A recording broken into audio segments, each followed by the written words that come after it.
दोस्तों नमस्कार, आदाब और सत श्री अकाल। I hope you all are doing very well. Welcome back to another episode of born to perform. So आज हम होंडा सिटी के बारे में वीडियो बनाने वाले हैं। एक प्रॉब्लम आ रही है हमारी गाड़ी में। मैंने रिसेंटली क्या किया था, ब्रेक पैड्स चेंज किए थे और ब्रेक पैड चेंज करने के बाद मेरी गाड़ी जो है वो आवाज़ कर रही थी। मैं अभी आपको दिखा देता हूँ। सो ब्रेक पैड जब मैंने चेंज किए, इसकी जो पिन्स होती हैं उन्होंने आवाज़ करनी शुरू कर दी। मैं उसका भी एक क्लिप भी अटैच कर देता हूँ साथ में। बहुत ही अजीब सी आवाज़ आ रही थी, मेरे को तो लग रहा था कहीं एक्सल ना ख़राब हो गए हों।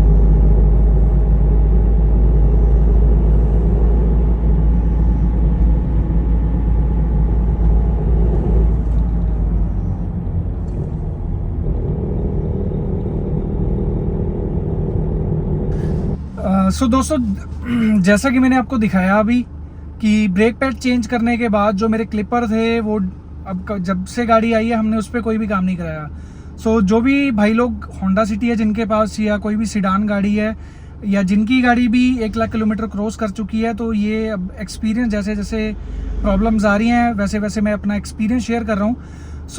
जब 1 लाख चल जाती है गाड़ी तो 2 पिनें होती हैं जो हमारा ब्रेक पैड होते हैं, उनको उसके पीछे कैलिपर होता है, तो उसे होल्ड करने के लिए ऊपर नीचे ऐसे पिनें होती हैं। तो वो पिनें क्या है कि over the period of time wear and tear की वजह से, घिसने की वजह से वो ख़राब हो जाती हैं। और घिसने की वजह से ख़राब हुई हैं, ढीली हो गई हैं। तो वो जैसे ही मैंने पैड डाले, अब नए पैड डाले, तो उसमें जो गैप था वो कम हो गया। उसकी वजह से वो वाइब्रेट करना शुरू कर गई। और जैसे ही गाड़ी का आरपीएम जो है वो 1500 जा रहा था, 700, अभी जैसे 700-800 पे है आरपीएम, 1500 तक आवाज़ आ रही थी, काफ़ी मतलब ऐसे इरिटेट करने वाली आवाज़। और जैसे ही 1600 गाड़ी क्रॉस कर रही थी आरपीएम, उसके बाद बिल्कुल जो आवाज़ है वो बिल्कुल ठीक हो जा रही थी। तो मैं घबरा गया, मैं कहा यार एक्सल जा तो नहीं सकते, बट श्योर नहीं था मैं उस चीज़ के बारे में। और फिर मैंने क्या किया कि मैंने होंडा में कॉल की और पता किया कि एक्सल का प्राइस क्या है। तो उन्होंने मेरे को बताया कि 22-23 हज़ार रुपये के आपके एक्सल आएंगे। तो मैंने सोचा यार ये तो एकदम से खर्चा आ गया, आइडिया नहीं था इसका कोई। फिर मैंने गाड़ी को मैं दोबारा पिट पे लेके आया शर्मा मोटर गैरेज पे, जैसे आप देख सकते हैं यहाँ पे। हमने दोबारा रेक्टिफाई किया, खोला उसे, तो बूट वगैरह चेक किए हमने एक्सल के, बाकी सारा सस्पेंशन चेक किया। तो हमें ये समझ आया कि 2-3 दिन पहले हमने जो ब्रेक पैड जो चेंज करे हैं उसकी वजह से पिन्ने इसकी आवाज़ करी हैं, पिन्ने काफ़ी ढीली थी। तो इन द मेन टाइम मेरे को शादी भी थी और मैं थोड़ा बिजी भी चल रहा था। फिर मैं चंडीगढ़ गया और आते हुए मैं वहाँ से टीवीएस का, जैसे मैंने ब्रेक पैड डाले थे, टीवीएस के मैंने मंगवा लिए इनसे जो रूटर्स हैं। तो टीवीएस के रूटर्स मंगवा के आज हमने वो जो काम है अभी हम फिट करने वाले हैं।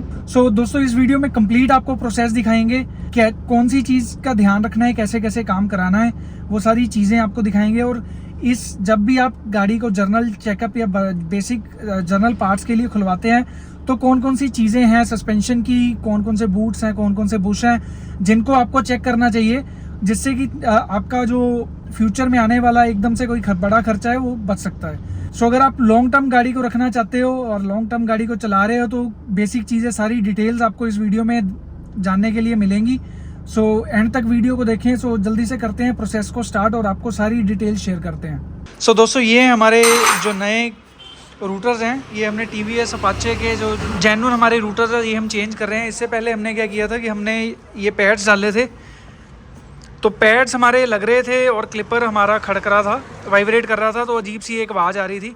मैं आपको स्टार्टिंग से बताने की कोशिश करूँ अगर, तो हमने एक बार इसे फेस करा लिया गलती से, और मेरा फर्स्ट और लास्ट एक्सपीरियंस था फेस कराने का। रीज़न बिहाइंड कि लेफ़्ट साइड में देखिए आप, यहाँ से इसकी जो विड्थ है वो काफ़ी कम है और यहाँ से काफ़ी ज़्यादा है। तो करने वाले ने काम सही नहीं किया या जो भी है, बट एक टेक्निकल पॉइंट ऑफ व्यू से अगर मैं बात करूँ तो इसके पीछे लिखा हुआ है कि 0.9 mm से कम नहीं होना चाहिए, बट अभी इसकी जो मोटाई है वो है 0.75। सो ऑलरेडी उन्होंने इतना ज़्यादा इसको यहाँ से मशीन के ऊपर इसको ओवर ग्राइंड कर दिया है, आप ये भी कह सकते हो, या over the period of time ये वेयर एंड टेयर इतना ज़्यादा हो चुका है कि इसकी जो विड्थ है, जो इसकी मोटाई थिकनेस है वो कम हो चुकी है। अब जब मैं गाड़ी चलाता हूँ 100 से ऊपर, तो लगाइए कि 100 तक तो गाड़ी ठीक है कंट्रोल, बट अगर गाड़ी 100-140 के आसपास है, मतलब 100 प्लस की स्पीड पे है, ट्रिपल डिजिट स्पीड पे है, तो गाड़ी कॉन्फिडेंस नहीं देती और ब्रेकिंग ऐसा लगता है गाड़ी कंट्रोल होगी कि नहीं होगी। सो यही रीज़न था कि मैंने पैड पहले चेंज कराया, तो उससे हमें रेक्टिफाई हुआ कि हमारे कैलिपर में दिक्कत आ रही है। तो मैंने डिस्क की हालत देखी तो ये कहते हैं कि एक बार इन्होंने रिकमेंड किया कि एफिशिएंट वे ये है अगर पैसे बचाने कि इसे हम ग्राइंड करा लेंगे दोबारा अच्छी जगह से। और जो क्लिपर है हमारे, इसकी पिन होती है ये वाली, तो ये पिन हमारी खड़क रही थी जिसकी वजह से पूरी असेंबली आवाज़ कर रही थी अंडर 15,000 RPM। तो मैंने कहा 10 साल तो ये चल ही चुके हैं ऑलरेडी, 2014-15 मॉडल है गाड़ी, तो इसको चेंज करते हैं सबसे पहले रूटर को। पैड हमारे नए हैं और इसको एक बार ट्राई करते हैं, अगर दिक्कत आएगी तो हम पिन को भी जो है इसको एक बार देंगे टूल लगवाने के लिए, खराद पे देंगे। तो वो क्या करते हैं, इसमें मटेरियल भर के दोबारा इसको साइज़ करते हैं पिन के हिसाब से, ताकि पिन जो है हमारी खड़के ना। ये हमारा पुराना रूटर, पुराना रूटर है जी, ये नवे वाला है। इसमें आप देखो ये दोनों साइड इक्वल है और ये एक साइड उड़ चुकी है और एक साइड है। और इसमें क्या होता है, ये कॉलर निकल आती है इसके ऊपर से, जिसकी वजह से अभी मैं पैड की हालत भी आपको दिखाता हूँ कि पैड, नए पैड को ये कैसे ख़राब कर रहा था। सो एक अगर ब्रेकिंग सिस्टम की बात करें तो इसमें ABS मॉड्यूल है बॉश का, और इस पर्टिकुलर सीरीज़ में उस टाइम पे होंडा ने यूज़ किए थे निसिन के कैलिपर्स। निसिन अपने ऐप में एक इंटरनेशनल ब्रांड है, काफ़ी अच्छी क्वालिटी है निसिन की। तो ये कॉलर आप देख सकते हो यहाँ पे, ये कॉलर भी काट रही है पैड को, वो भी दिखाते हैं आपको। सो अभी TVS अपाचे सीरीज़ के ब्रेक पैड हैं हमारे और सेम रूटर्स हैं। सो अभी देखते हैं एक बार डाल के कि ज़रूरत महसूस होती है हमें क्लिपर कराने की फ़िलहाल कि नहीं, क्योंकि अभी हमें उसे टेप से सेट किया है पिन को। अभी हमारा मॉड्यूल ख़राब है, नहीं तो ये ब्रेक लाइंस हमने स्टील ब्रेडेड यूज़ करनी थी। मेरा मन था इसे अपग्रेड करने का, ताकि लोगों को ये कारण पता लग सके क्यों हम इसे चेंज कर रहे हैं। तो ये देखो दोस्तों, ऊपर जो कॉलर है वो इसे काट रही है, यहाँ से नया पैड हमारा ख़राब हो रहा है और ये इक्वल नहीं है। तो सलमान इसे करना है हमें थोड़ा सा सेट, नहीं थोड़ा रगड़ के डालेंगे इसे, ठीक है। So again you know where we are at Sharma Motor Garage which is located in district उन्ना, हिमाचल। प्रोजेक्ट अभी तक आपने वर्कशॉप सीरीज़ के देखे हैं, वो यहीं पे हमने सारा काम किया है और सलमान के थ्रू ही सारा काम हुआ है। सो मेन R&D जितनी भी हम करते हैं उसको एग्जीक्यूट करने वाला सलमान है, और आज देखते हैं कि अभी क्या रिज़ल्ट निकल के आता है। दोस्तों ये हमारी जो डिस्क पैड है थोड़े से हार्ड हो गए हैं, हम इसे थोड़े रगड़ के डालेंगे तो स्मूथ चले। तो इसे अनइवन जो ऊपर नीचे है उसे एक बार ये रब करेंगे, प्लेन हो जाएंगे, जोर लगा के हईशा। तो ये देसी तरीके और ट्रिक्स होती हैं कुछ।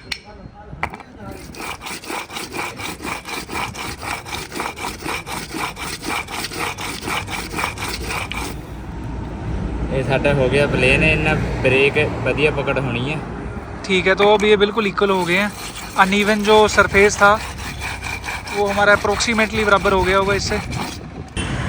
और एक चीज़ का और ध्यान रखना चाहिए, जो पत्ती वाली डिस्क है ये अंदर डालना चाहिए हमको। जो डिस्क हमारी ख़त्म होती है तो ये आवाज़ करने लगती है, वो टाइम से पहले हमें पता लग जाता है डिस्क हमारी ख़त्म हो गई, ना तो ये रूटर को नुकसान जा सकता है। अच्छा, तो कल को हमारा जब पैड ख़त्म हो जाए, हमें सेफ साइड के लिए जो पत्ती वाली साइड होगी, एक साइड पत्ती होगी और एक साइड नहीं होगी। ये पत्ती है, इधर बाहर वाली साइड नॉर्मल आती है, तो इसे बाहर वाली साइड ना डालते हुए आप अंदर वाली साइड डालें, ताकि पत्ती जब टच हो जाए तो आपको पता लग जाए कि हमारे पैड जो हैं वो ख़त्म हो चुके हैं, तो उन्हें नया डाल लें और आपका रूटर जिससे बचा रहेगा।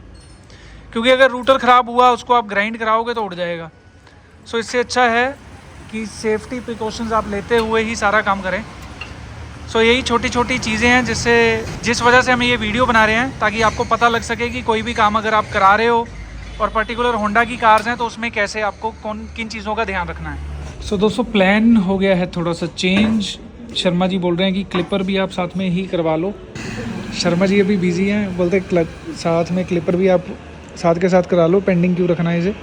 सो ये आप देख सकते हो पिन जिस पे हमने टेप बांधी थी। सो इसे एक बार फाइनल करेंगे। सो अभी क्लिपर का भी प्रोसेस दिखाते हैं आपको कि कैसे क्लिपर सेट होते हैं। ये हमारे क्लिपर्स हैं जो हमने निकाल लिए हैं, अभी क्लीन कर लिया है। एक बार दिखा देते हैं क्या डिफरेंस आता है इसमें। ये साडी ये प्ले है, ये करके खड़कती है जी। तो ये जो आप देख रहे हो ये हमारी दोनों पिन्स हैं जिसके ऊपर हमारा कैलिपर टिका होता है। सो इसमें ये देख सकते हो जो प्ले है इस टाइम पे, तो इस प्ले की वजह से क्या है कि हमारी पूरी जो स्टीयरिंग रैक है उसकी असेंबली में जितनी भी चीज़ें हैं वो सारी वाइब्रेट कर रही हैं। अभी चलते हैं खराद की दुकान पे और आपको दिखाते हैं कि कैसे प्रोसेस होता है। और ये ब्लॉक वाली सड़क पे ज़्यादा खड़कते हैं। ठीक है, तो रोड अनइवन जितना होगा उतनी आवाज़ ज़्यादा करेंगी ये। अब चलते हैं खराद वाली दुकान पे, चलो लेट्स गो। तो दोस्तों जितनी भी हमारी पिन्ने हैं चारों पिनों का सेंटर बना रहे हैं ताकि मशीन पे टिक सके उसे होल्ड करने के लिए। और ये सारा काम करेंगे दीपू भाई पूरी प्रिसीजन के साथ।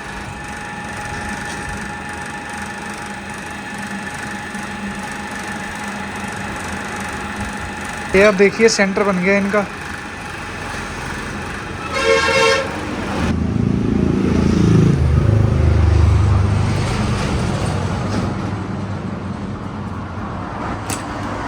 तो ये प्रोसेस हमारा स्टार्ट हो रहा है एमएस बेल्डिंग के साथ।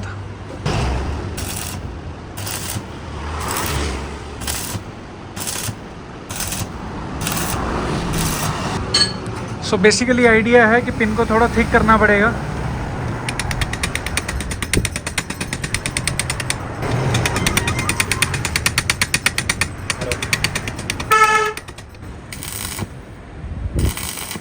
सो लास्ट आपने देखा कि पिन के ऊपर एमएस बेल्डिंग की हमने।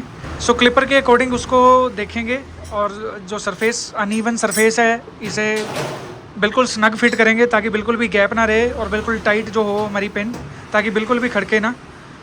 उसके लिए ये है हमारा टूल और अभी आपको दिखाते हैं कि कैसे इसको स्मूथ किया जाता है सरफेस को। सो स्टेप 3 पे हम आ गए हैं।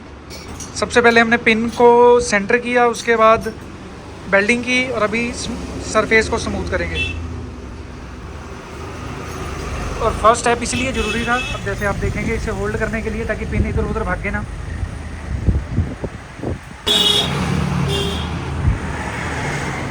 तो यहाँ पे पिन हो गया लॉक, मशीन हो गई हमारी ऑन और अभी टूल से इसे स्मूथ किया जाएगा।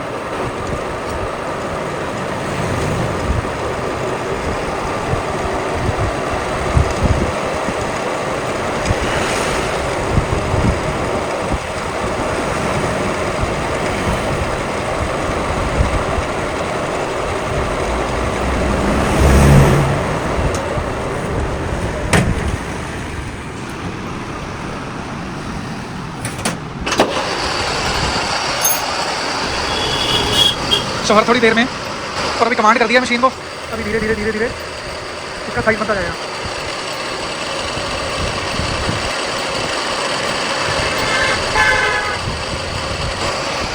सो दोस्तों बिल्कुल प्रिसीजन का काम है ये, इससे ही आउटपुट और रिलायबिलिटी है वो यहीं से आएगी।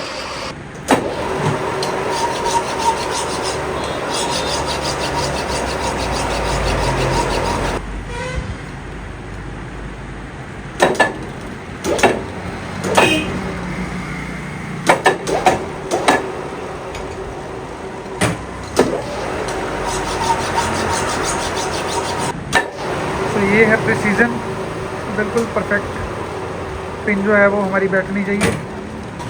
तो अभी एक पिन जो है वो हमारी फाइनल हुई है। टाइम कंज्यूमिंग प्रोसेस है ये सारा। चारों पिनें बेल्ट हो गई हैं, अभी चारों पिनें जो हैं वो हमारी साइज़ होंगी। सो अभी नेक्स्ट स्टेप आपको दिखाते हैं कि पिनें स्मूथ होने के बाद नेक्स्ट स्टेप क्या है। सो अभी जैसे एक नेक्स्ट हम पिन करने वाले थे तो इसकी चूड़ी ख़राब है, तो ये टूल है जिससे कि इसकी जो चूड़ी है वो दोबारा बना रहे हैं हम। तो ये टूल है पर्टिकुलर और यहाँ पे हमारी जो चूड़ी है इसे ठीक किया गया है। अभी दोबारा ये मशीन पे जा रही है पिन और इसको स्मूथिंग किया जाएगा। सो दोस्तों बेसिक चीज़ें जब आप खुलवाते हैं गाड़ी को, कोई भी काम करा रहे हैं चाहे ब्रेकिंग का काम है, तो सबसे पहले आपको बेसिक्स बताते हैं कि कैसे आपको क्या क्या चेक करना है। सो सलमान हमारे साथ हैं, सो सलमान, क्या क्या चीज़ें हैं जो देखनी चाहिए हमें? तो हम जो भी काम करेंगे, जैसे हम क्लिपर कर रहे थे, उसके साथ में हमें और चीज़ों को भी निगाह मारनी चाहिए। जैसे हमारे ये स्टीयरिंग बूट हो गए, ठीक है, जो इसके एक्सल बूट हो गए, और इसके ये चिमटे के बूट हो गए। एक मिनट। तो दोस्तों, अगर सपोज करो ये एक्सल है, इसका ड्राइव एक्सल, अगर ये बूट हमारा कट जाता है बूट 200-400 रुपये की चीज़ है, बट अगर हमारा बूट कट जाए तो एक्सल, मैंने इस गाड़ी के पता की है, जब आवाज़ आ रही थी तो 22,000 रुपये के इसके एक्सल हैं विदाउट लेबर। ठीक है, तो आप लगाओगे अगर एक 500 रुपये का बूट कटा होगा तो 25,000 रुपये तक आपके पैसे लग सकते हैं। सो इन चीज़ों का हमेशा ध्यान रखें, गाड़ी को धुलवाएं, और धुलवाने के बाद जब भी आप खुला रहे हैं, कोई काम करा रहे हैं, तो उससे पहले गाड़ी को वॉश करा के एक बार प्रॉपर हर जगह निगाह मारें। लिंक रोड है, इसको आप चेक करें, जो इसके जंपिंग रोड है, इसका बाल जॉइंट है, कोई भी आपका बुश जो चेंज होने वाला है उसे टाइमली आप चेंज कर लें। रिकमेंडेड ये है कि सारे बुश को एक बार में ही चेंज कराएं, बट आपको पता लग जाएगा कि यार गाड़ी में यहाँ से आवाज़ आ रही है या कोई चीज़ अगर वेयर आउट हो रही है तो उसे टाइमली चेंज करा लें, क्योंकि अभी तो वो 50-100 रुपये या 500 रुपये में ठीक हो जाएगी, बाद में आपके 10 टाइम पैसे लगेंगे उसके। तो अभी बूट वगैरह हमने चेक कर लिए हैं सारे, ये आपके सामने रूटर हमने फिट कर दिया है और पिनों का प्रोसेस आपको दिखा दिया है। अभी इसके बूट वगैरह फिट करके हमने ग्रीस करके इसे फिट कर दिया है पिन को, और अभी आपको प्रोसेस दिखाएंगे कैसे फिट होगा ये। सो ये हमारे क्लिपर जो कि होल्ड करते हैं हमारे ब्रेक पैड्स को और हमारे कैलिपर को, और ये आ गया हमारा कैलिपर निसिन का, केट लिखा है इस पर, केट कैलिपर। सो दोस्तों, काम हमने कंप्लीट करा लिया है और अभी टेस्ट ड्राइव भी हम करके आ चुके हैं। टेस्टिंग कर रहे थे गाड़ी की, तो अभी जो वाइब्रेशंस थी, क्योंकि over the period of time कुछ गाड़ियों में वाइब्रेशन जो आती हैं, तो पिनें ढीली होने की वजह से सारी चीज़ें अब टाइट हो गई हैं, बिल्कुल ओके है। तो गाड़ी काफ़ी ज़्यादा जो स्मूथ चल रही है, और खड्डों में भी और वैसे भी काफ़ी अच्छा एक्सपीरियंस है। तो एक बार मैं आपको दिखा देता हूँ, जैसे स्पीड ब्रेकर से हल्के से, यहाँ टाइल वाला रोड है, सबसे अच्छा वे यही होता है इस पे चेक करने का। तो पहले गाड़ी जो 1500 RPM से जब तक 1600 क्रॉस नहीं कर रही थी तब तक तो बहुत ही आवाज़ आ रही थी। तो इस सभी गाड़ियों में देखो, जब आप लंबे समय के लिए गाड़ियों को चलाते हो तब ये दिक्कत आती है। पहले 50-60 हज़ार, 70 हज़ार, 80 हज़ार तो गाड़ी क्या ही प्रॉब्लम क्रिएट करेगी। तो अभी आप देख सकते हैं टाइल वाला रोड है और हल्की सी हमारे लेफ़्ट साइड से बोतल की आवाज़ आ रही है। अदरवाइज़ जो हमारा सस्पेंशन है, ब्रेकिंग है, बिल्कुल ओके हो चुका है। बुशेस अभी हमारे साथ के ही चल रहे हैं, तो वो भी हमने चेक करे हैं, तो अप्रॉक्सीमेटली 20-25 हज़ार किलोमीटर अभी चल जाएंगे, तो कोई दिक्कत नहीं है, कोई आवाज़ नहीं आ रही उनकी। सो हमने बोला अभी चलने देते हैं उसे। बाकी कोशिश करेंगे कि बुश को ना ही डालें, सीधा चिमटा और कंप्लीट असेंबली को ही चेंज करें। सो ये है अभी हमारे दिमाग में। बाकी आपको ओवरऑल प्रोसेस जो है वो समझ आ चुका होगा कि ओवरऑल प्रोसेस क्या है।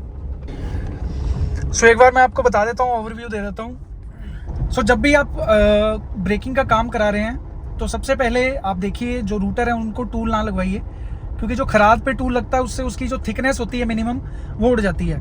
सो वो मैं तो रिकमेंड नहीं करता, मेरा एक्सपीरियंस उससे अच्छा नहीं रहा। तो मैं यही रिकमेंड करूँगा, एक प्रॉपर जो उसके लिए मशीन आती है, टूल आता है, उससे आप कर सकते हैं उस चीज़ को। तो उससे भी ध्यान रखें, बहुत ज़्यादा वो उसे मतलब उड़ाए ना, जो उसकी थिकनेस है, क्योंकि वो थिकनेस जितनी कम होती जाती है तो हाई स्पीड पे आपको उसका डिफरेंस पता लगता है कि क्या दिक्कत आती है। तो अगर आपकी गाड़ी, मैं तो यही रिकमेंड करूंगा कि 1 लाख किलोमीटर क्रॉस कर चुकी है, 5-7 साल आपने चला ली है गाड़ी, तो रूटर को आप चेंज कर लें। बहुत ज़्यादा महंगे नहीं है रूटर। अभी जैसे MRP की बात करें तो रूटर्स इसके 4,000 रुपये के हैं, तो बाकी डिस्काउंट वेरी करेगा आपके किस कहाँ से लेते हैं और क्या रिकमेंडेड है। बाकी TVS जेन्युइन पार्ट्स मैं रिकमेंड करता हूँ, काफ़ी अच्छी परफॉर्मेंस है, वैल्यू फॉर मनी है बेसिकली। सो परफॉर्मेंस और प्राइसिंग दोनों के लिए बेस्ट है। रूटर्स को चेंज करिए, पैड्स को भी आप चेंज करिए, और जो आपकी पिन्स हैं इन दोनों चीज़ों को चेंज करते हुए अपनी पिन्स का खास ध्यान रखें।